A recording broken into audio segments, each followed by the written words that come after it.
Welcome to Devices Help and Support, your ultimate destination for all things related to the device's setup, troubleshooting and optimizing your tech experiences.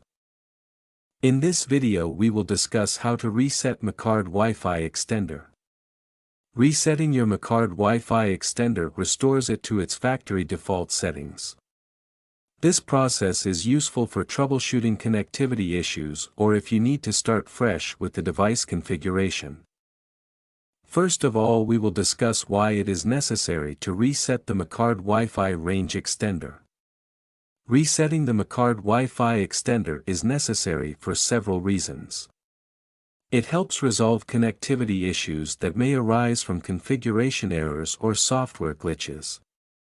If the extender is not performing optimally, a reset can clear any temporary problems and restore its functionality.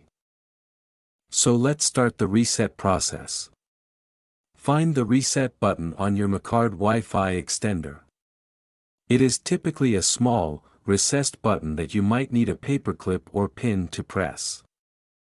Ensure the extender is plugged into a power outlet and turned on.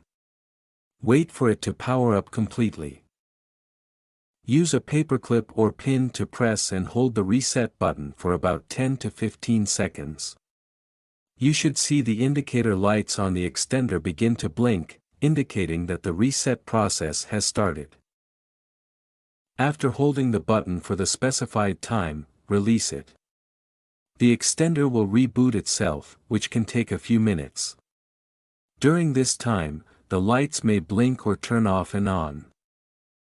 Once the extender has finished rebooting, it will be restored to its factory default settings. You will need to reconfigure it by following the initial setup process, either through the web interface or the setup app provided by Macard. By following these steps, you can successfully reset your Macard Wi-Fi extender, which can help resolve connectivity issues. Now reset process is successfully complete.